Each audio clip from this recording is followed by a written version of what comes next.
Welcome to Classical Education, a podcast for those who believe in rediscovering the art of asking questions, engaging in conversation, and attending to the ideas at the heart of well-ordered teaching and learning. Adrian Freese and Trey Bailey invite you to join them on a journey in pursuit of the true, the good, and the beautiful, as we participate in the great conversation and listen to the many voices coming from the world of classical education.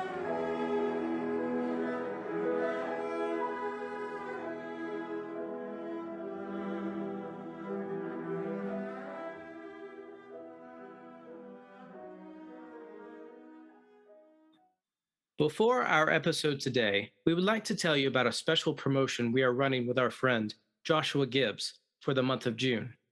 Joshua Gibbs is a teacher, a lecturer on pedagogy and great books, and the author of How to Be Unlucky, Something They Will Not Forget, and the forthcoming Love What Lasts. The first Gibbs Classical Online Summer Conference will be held July 8th through the 9th, 2022.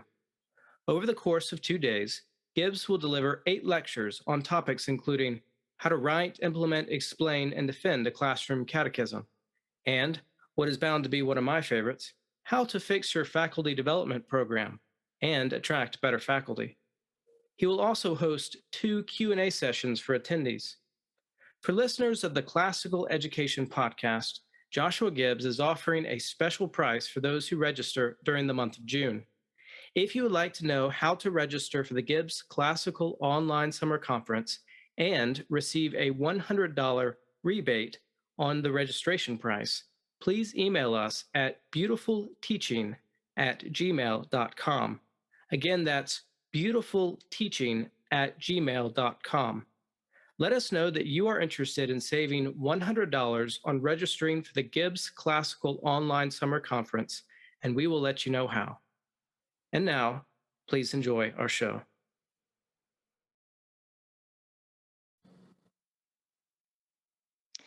Well, our guest today is Dr. Reno Lauro, joining us to discuss Tolkien's view of education and why Tolkien is important for classical education.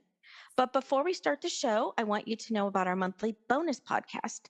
Exclusive for our Patreon supporters, this month we invited Dr. Lauro to speak with us after today's episode and discuss his work with Terrence Malick on the film The Tree of Life. So that recording is available now if you support us on Patreon. In addition to exclusive access to bonus episodes, our great conversation partners are invited to join us for a live interactive discussion each month. Visit patreon.com/classical education so you can immerse yourself in a classical education experience. You can also visit our website, classicaleducationpodcast.com, and there's a link to our Patreon page so you can join from there. Well, Reno, we are super excited to have you as our guest today. Thank you so much for taking time out of your very busy schedule to join us on this exciting and much anticipated topic. We did a survey a couple of months ago asking people which topic they would be most interested in. Yours was one of the questions in the survey, and it came out on top. So I know our listeners are anxious to hear about this. So Trey, why don't you open up with the question that you had prepared for the opening of our introduction to Reno? Wonderful. Reno, thanks for joining us here. I should like to begin with the name of a man who may be considered to be of a myth and a legend himself. And I wonder if you could just answer the question simply, who was J.R.R. Tolkien? Thank you so much for having me, and thank you for asking that question. I love that question, especially in that context. Who was this man? Tolkien was a veteran of World War I. He was a professor of Anglo-Saxon literature and language, initially at the University of Leeds. And then very quickly, around 1925, professor of Anglo-Saxon at the University of Oxford. He stayed for the rest of his career and tenure. He's also the author of The Lord of the Rings and a larger legendarium collected in the Silmarillion and the Hobbit, though there's a good story about that as well.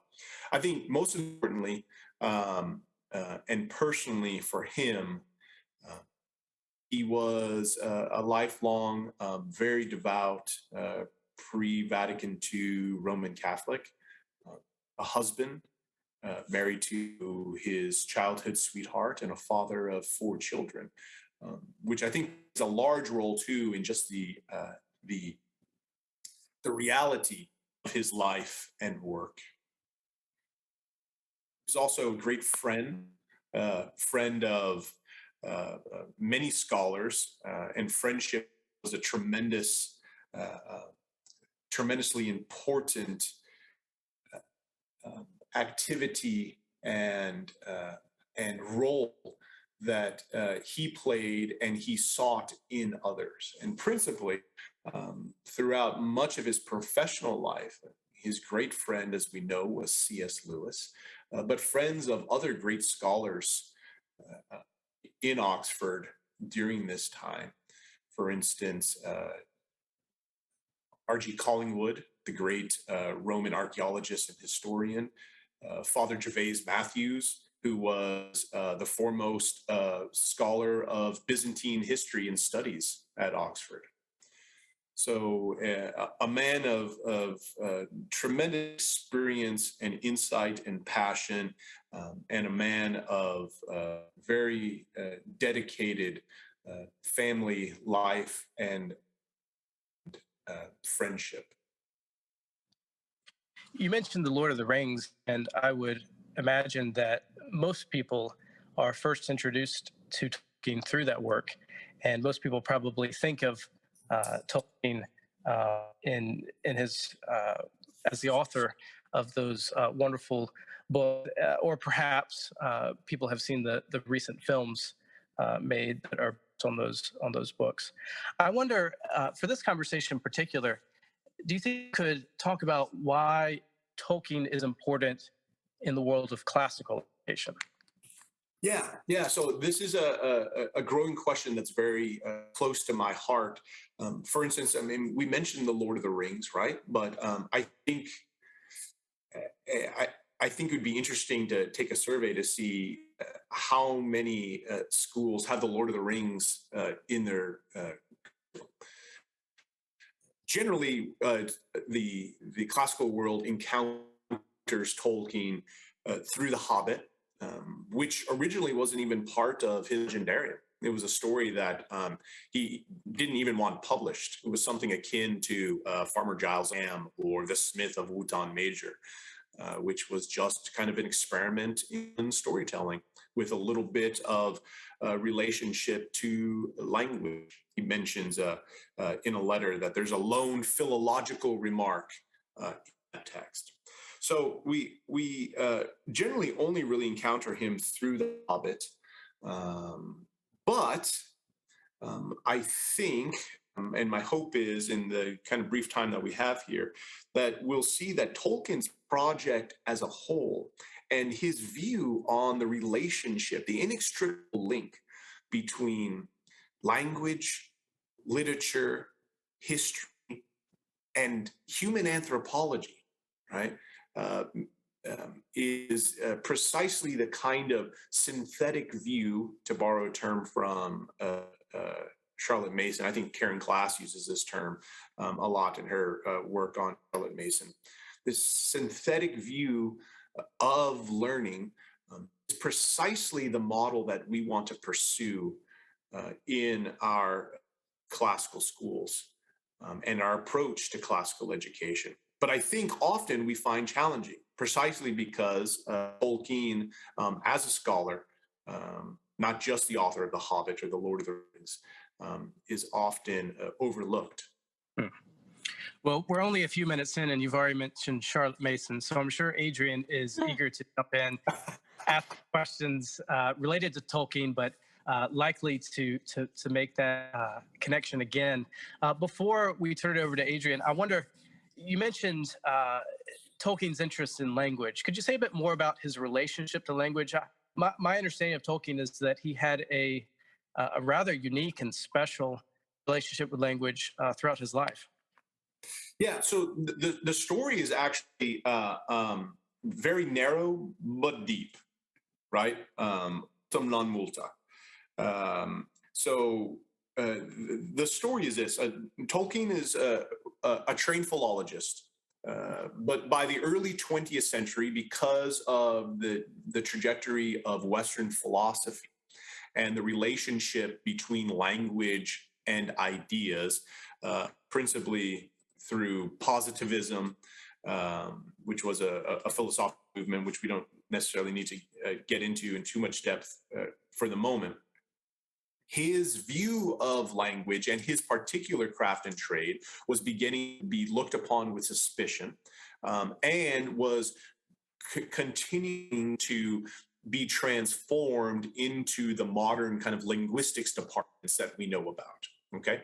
So he's trained, he's really a 19th century man when it comes to education. Now, this was really important in Oxford as well, right? Because his particular discipline is a product of mid-19th century academia. Philology came about in the same movement as archaeology and the professional study of history. Philology simply is, and he would say this as well, a scientific study of language and the changes in language in order to better understand the world in which language is used and how to recover ancient languages. So, for instance, in the 19th century, we have philologists who are making connections between Sanskrit and Greek, right?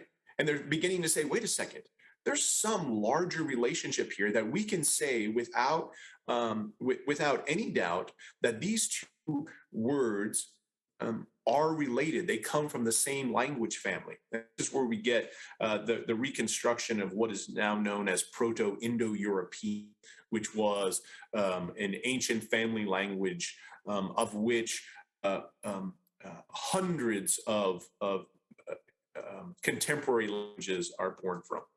So Tolkien is a firm believer in this.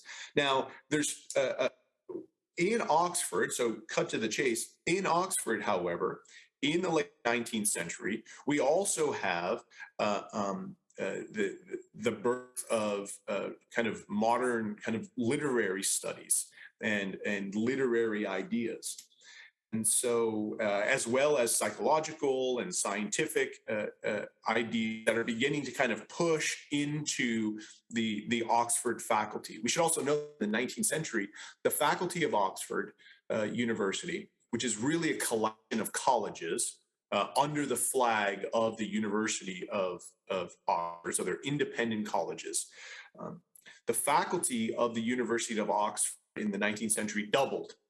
Something like 20, let's say 25 to 50. These are, approximates, but I think it's like 24 to 46 or something like that. And so the faculty is growing, and also the culture historically in England and in Western Europe is also changing. So we should also kind of in the back of our head have the growth of industrialization, modernization, and the birth of cinema, the birth of wireless telegraphy. All things are coming into play. At Oxford, what he quickly began to see was that there was a division, which he called artificial, pseudo-technical separation between the study of language, specifically English, which was beginning to be viewed as the root of the English language. He incidentally would say it was a full blooming flower, of which he borrows from or shared the view from Lewis's friend Owen Barfield, that old words are not old, actually new. Words that we're using now are the old words, right? But that the study of this language and the study of the literature began to separate more and more.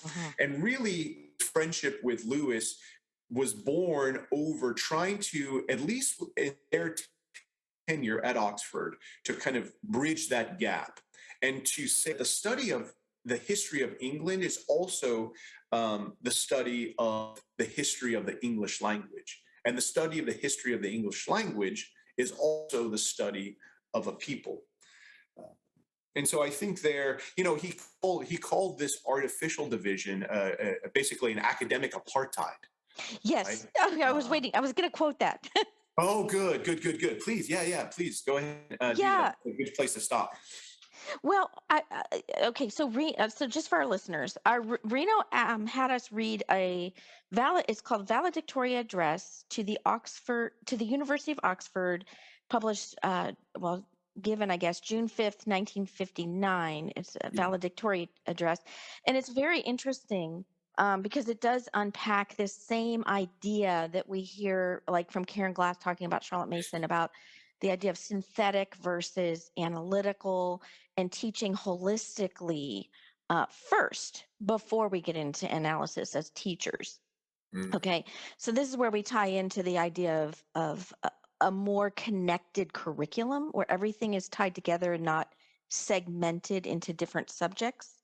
So I think what Tolkien was saying in this address, and Reno, please correct me if I'm wrong, but the gist of it was he was very distraught over the important idea that they were wanting to separate literature and language into two different courses of study.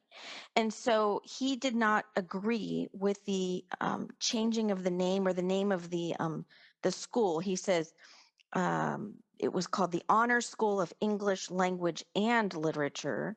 And he goes on to then say that it should be sufficient to just call it the School of English.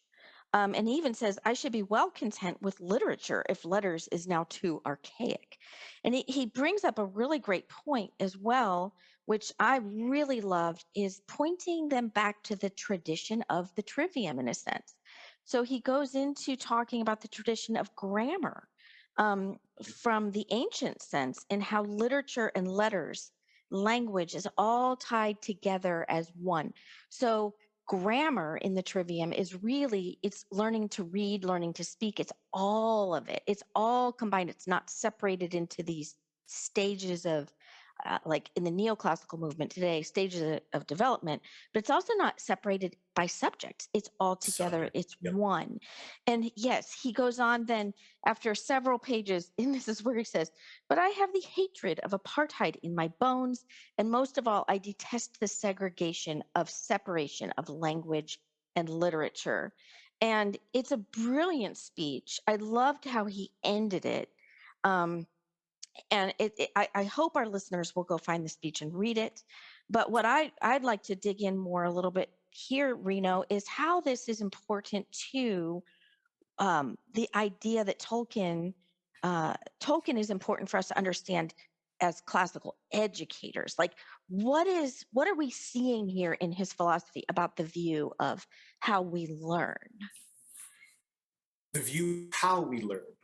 Yeah, as people, how are we as people? Like, how do we learn? Yeah. So, and I think, I mean, within the speech itself, he'll call himself an amateur in many ways, right? He famously would mumble during lectures. So he's not a product of the kind of dynamic speaking that one would associate with kind of brilliant teaching or wonderful teaching or inspiring teaching. His view of learning is simply this, that it's rooted in a cosmology, an anthropology, and a relationship with the great story of the created universe. There's something kind of larger at work in learning itself. And so two things to be said with that so that we can kind of like tie that down closer and closer, right? is that his view of philology, although he would say scientific, right, is that it reveals, for instance, what true science and true technical mastery looks like. It's in service of bringing and bridging and tying together what it means to be a human being with the deep things of the universe. And this is precisely what we do in a classical school, right?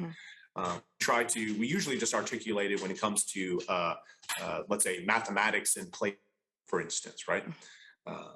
But here at the level of the way that we speak to each other and the stories that we write, and why particular stories are more beneficial than others, he is concerned with.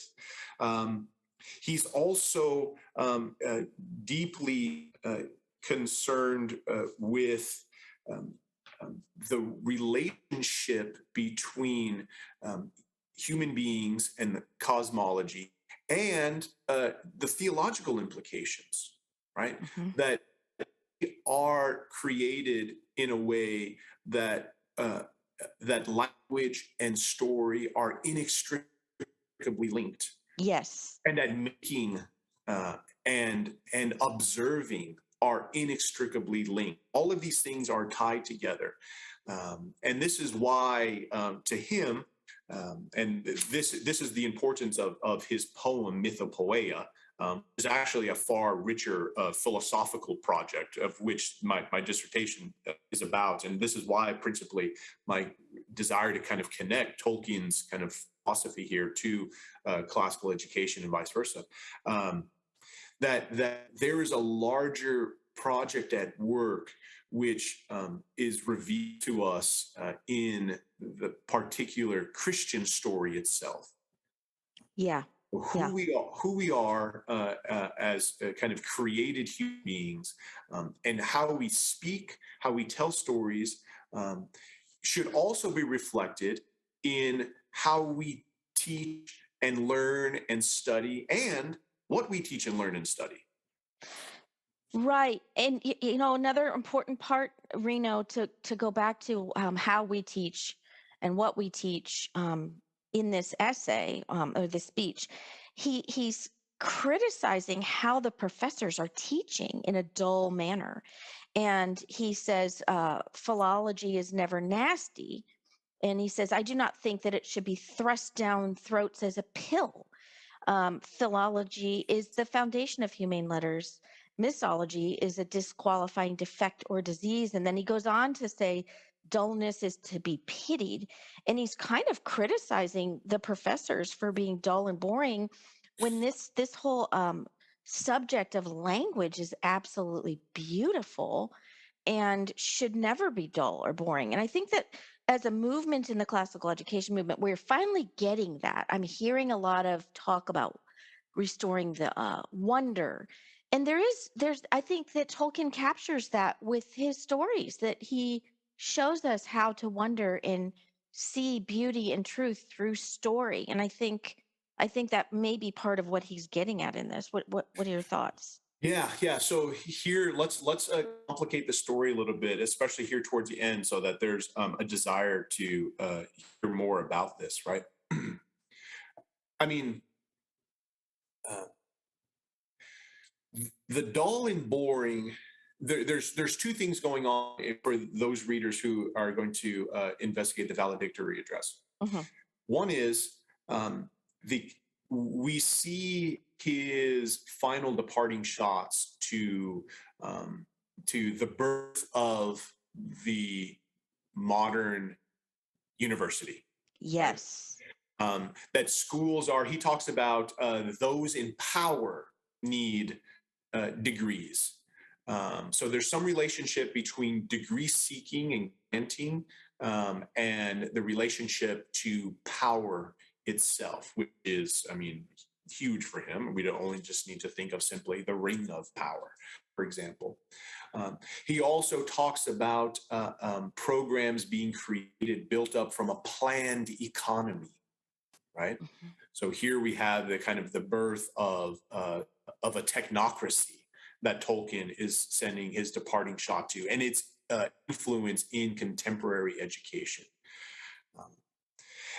And also, what Humphrey Carpenter mentions in his biography on the Inklings is a shot to what Tolkien said he abominated, and this might be surprising to some of our listeners, liberal studies.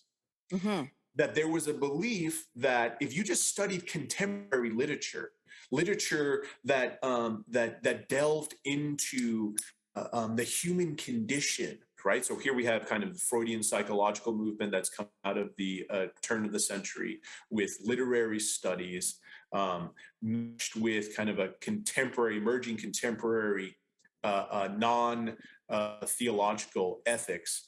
That the proponents of literary studies thought that if you read enough good literature, that it would improve your character and improve your knowledge. You'd become a sophisticated, knowledgeable, and even upright human being. I think a lot of classical educators believe that too, Reno. So yeah. So here's the thing, right? We're starting to kind of split between the way that we talk about particular things in classical education, and maybe the kind of baggage or the holdover of what we are thinking about or imagining when we understand this. So Yes. Notice that Tolkien says that philology is the foundation of what? The humane letters, right? Philology is the foundation of humane letters. And so the idea of kind of seeing and mining literature and thinking that the seeking and mining and that the kind of the intellectual consuming and contemplation of literature is what makes one draws one to the good, true, and the beautiful might not necessarily be the case. Because there's a large cosmological and anthropological implication involved here. And I think this relationship to what Charlotte Mason is talking about and what you all have been talking about, insofar as we need to kind of think about this as a living, breathing whole that is multifaceted and varied. And so many people would say Tolkien was a boring professor, right? But that's not the kind of dullness that he's talking about. The dullness that he's talking about is the dullness of the artificial, the lifeless artificial, the lifeless technical, the lifeless, the lifeless liberal education that one might encounter today in the public sphere, for example. Yeah, this is so important. I'm so glad that we're talking to you about this today. Trey, I'm sure you're itching to ask some questions or make some comments because I've been kind of taking over here. Go for it. Well, I want to ask a question about going back to, I have a question about myth and myth making, and you mentioned Mythopoeia. Yeah. And so perhaps we could circle back around to that.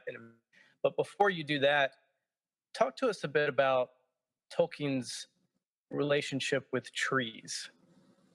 Oh, yeah. Yeah. So Tolkien was a lover of the natural world, of all variety of flora and fauna. And in particular trees. And I think there's something in a tree that captured the deeper implications of this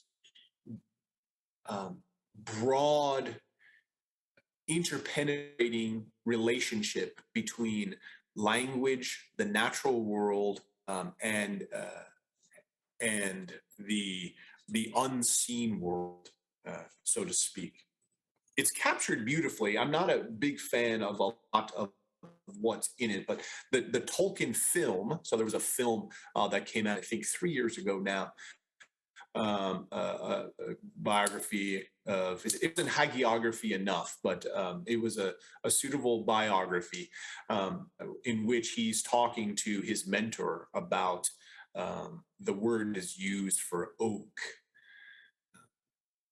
that trees are more than just things that give shade or can be used to get fruit, or things to make paper. Right here we see the kind of consistently, it is simply a thing. That there was a world and a time in which the language that we used and the stories that we told saw trees and forests as places of encounter of something deep and magical and rooted, mysterious and unknown, life-giving, and also in some ways useful. And so I think for him, the tree itself has always been a picture of the possibilities that have been forgotten relationships, which people can read more about. For instance, in Owen Barfield's Poetic Dictionary, is a great resource on that. But the possibility of re-enlivening in what it looks like, that if we just simply kind of change relationships to trees, we would begin to see a changing process in what it means to kind of re-enchant the world itself. Yeah, Reno, it's interesting that you say this. Trey, I'm really glad you brought this up about trees and Reno, what I'm hearing is, so we're going back to this medieval view of the world being, viewing the whole world as one big connected cosmos. And that's where, when we ask the question, what is classical education? We're trying to point everybody back to the tradition. It does have serious implications when you understand that the view of the whole cosmos was one big relationship. So I think that's kind of what you're getting at. Is that right?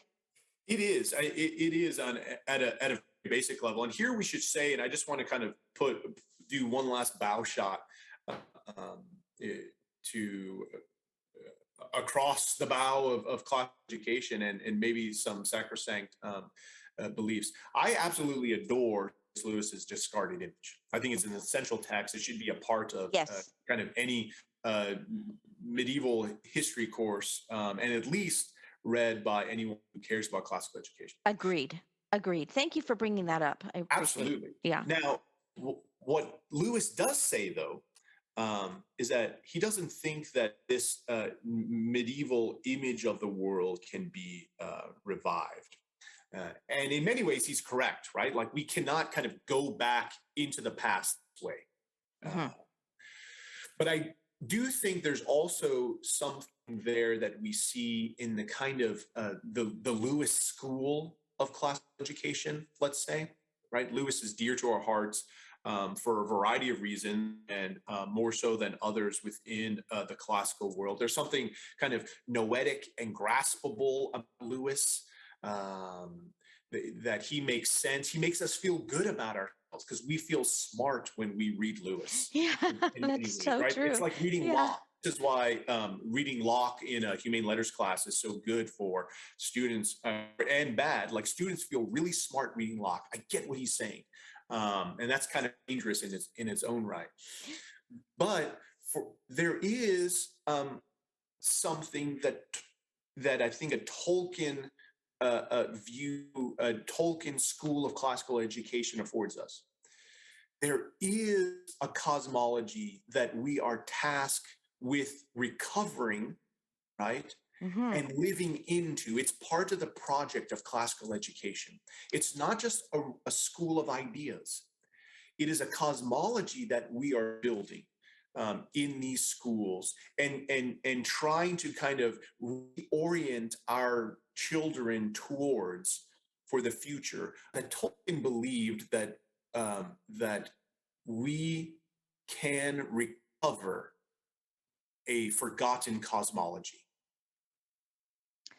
And Yes. that is at the heart of what a healthy classical education is about. Reorienting our students towards this new cosmology and living a full human life in this new cosmology, not just a noetic exercise in understanding the interrelationship between discrete topics, but forgetting the fact that there are discrete topics. It's kind of like the term mythology. Once a culture uses the term mythology for its stories, it no longer functions as myth. This is what I tell my students, right? It no longer functions as myth. The Greeks never saw their stories as mythology per se. Um, so once we begin to forget that these discrete kind of categories are at work, we'll know in generations to come that we are reoriented in this new cosmology. And I think Tolkien thought that this was possible and that philology was at the heart of this. And I think this is why he's essential for a healthy understanding of classical education.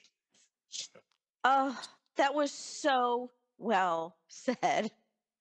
I can't wait to go back and re-listen to this. That was so brilliant, Reno. I mean, like I wish it's Tolkien. I think we need to like invest more time into him and contemplating what is really going on here with this kind of this seemingly strange old man who has a proclivity towards fantastical stories. Reno, I think also just from reading this little valedictory speech and some of the chapters from The Inkling by Humphrey Carpenter, Mhm. I gathered, and I really didn't know anything about Tolkien before, but what I gathered was he loved learning. And so he carried within him the spark that most children have between the ages of 3 and 7, and then they lose once we've bored them to death in school. Yeah. Okay. And Yeah. so he kept that spark that we don't want our kids to lose. He kept it. He was passionate as a learner, and he self-educated, and he Yeah. loved it. I mean, I Yeah. gathered how much he loved learning language. He was passionate about it because he discovered a truth, a goodness, and a beauty in language that captivated his wonder, the wonder within him. And it spurred him into wanting and being hungry to know more and more. And he became the expert he was because of he never lost that sense of wonder. I don't know what magic happened that didn't kill that sense of wonder, but that's what we want for all of our students. Yeah. Well, I think it has something to do with our relationship, as said in so many words, with the created order. And I'm glad that you brought up Lewis, because notably it was his friendship with Tolkien and conversation with Tolkien that brought Lewis from, let's say, a deep and abiding interest in stories from the past to see how those stories actually reveal truth. Yeah. And so let's sort of lean into the strangeness of Tolkien a little bit more. I've been spending a bit of time with Stratford Caldecott's Secret Fire, spirit vision of J.R.R. Tolkien. And one of the things that he gets to in the early chapters is this description of Tolkien's understanding of what he was up to in his study of language and of his study of myth.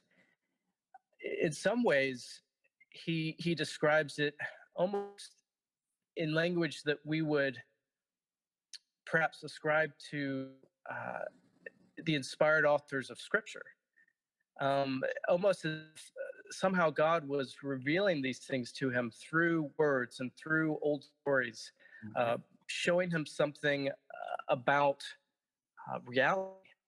And that's one of the things that I think would capture the imagination of a student, is to see that his professor was not just sort of showing up in the classroom and sort of preaching these things at them, but he was actually going into his study and almost in a mode of prayer, seeking out truth through words and through these old stories that have been handed down. And of course, the idea of tradition is somewhat lost on us, because for something to be truly traditional, at least in the way that Joseph Pieper describes it, it actually has to come directly from the hand of God.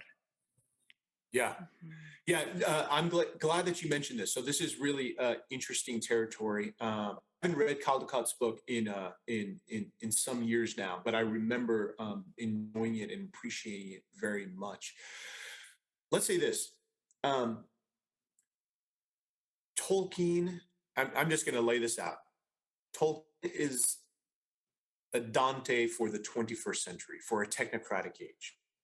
I think his project is, I think, will be seen as such insofar as he is, right? And Lewis says, like, we could talk about Dante as being the image or the ultimate kind of product of the Middle Ages, but it's actually the cosmological view of the Middle Ages, which is the true art form.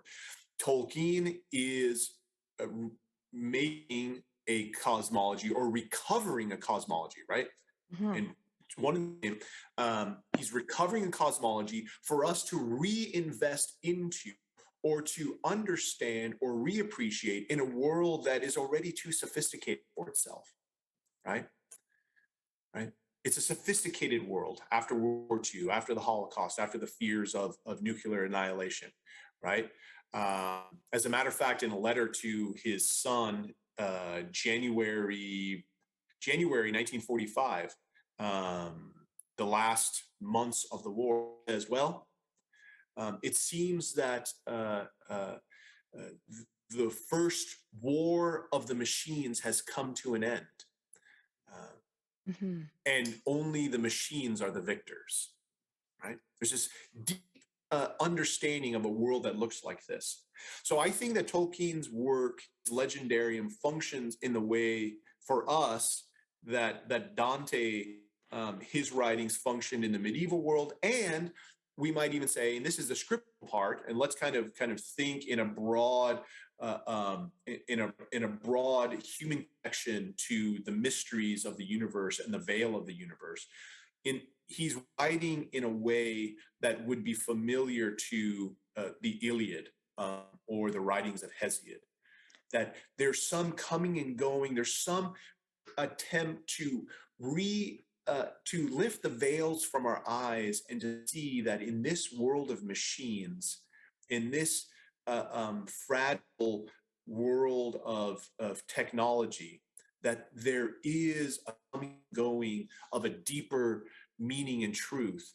And as human beings created with language and created to make in the image of the maker,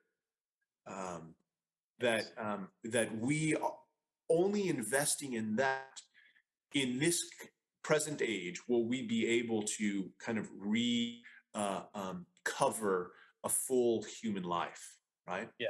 It's not apart from theology, right? I think that's quite right. And so just to be clear, what I'm not saying is that Tolkien's works are on par with Scripture or are essential for salvation in the way yes, absolutely. Scripture is. But what I am saying is that Tolkien's work rhymes with Scripture in some way, because it is part and parcel of the same imagination, and in this way, it is very, very fitting for the classical classroom because it participates in the mythos, as you said, that Homer does and Dante, and he has something to tell us about what is real. And maybe we can talk about this for a bit because, you know, the modern mind, and I'm just as modern as the next guy, you know, when we think about what is real, we think about it in very concrete terms that are, you know, sort of based on an ability to perform some sort of scientific analysis. But Tolkien says something to the effect at one point that not everything is real in the same way, right? So we can say that that Middle Earth is real. What do we mean, or perhaps what does Tolkien mean when he says things like that? Because it can strike us as, well, insanity. Oh yeah, well, this is a deeply kind of classical. Yeah, this is a deeply classical conversation that comes up all the time in upper school philosophy classes. We need only just think of the Plato's cave analogy for one. Let me just say this: that there's a larger conversation about the Anglo-Saxon world and the way Anglo-Saxon literature functioned that was very similar to Scripture, but that's another conversation that we can get to, inspired by Scripture, in tune with Scripture. This is all part of a project that I'm working on that I'd love to talk more about. But let's just say this is a fantastic question. When it comes to myth, I ask my students, is myth real? Are myths real? And they know that the right answer is they're true. Right? Even the question of asking the real, or is it real? We mean that's born from a kind of a contemporary modern idea that's born in 19th century Germany, the idea of Wissenschaft. Is this verifiable? Do we have data for this? Is this, can we concretize this? Right? It's the wrong question, right? Is it real? It's true. It's true. And I think even reorientating ourselves in classical education, now this is not to say that we can't know what is real, but we need to know very clearly what we mean by the idea of what is real. Are vampires real? Are werewolves real? Let's say they're true. As a matter of fact, the idea of werewolf, a wereman, or man wolf. Tolkien talks about wereworms in The Hobbit, right? The idea of human beings who can become dragons. And as a matter of fact, and here's a little hint at the way I teach The Hobbit, the entire story, it's not necessarily about Smaug. It's about human beings who become dragon-like, right? So I tell my boys, like, be careful, there's werewolves out there. Are they real? Well, it's true.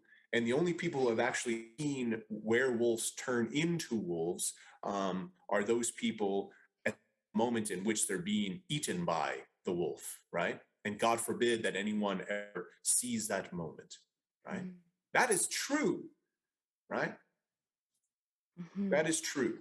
So I think that's the kind of world that Tolkien is trying to draw into, to be able to speak in terms like that. Are there monsters in that forest? There's monsters in that forest.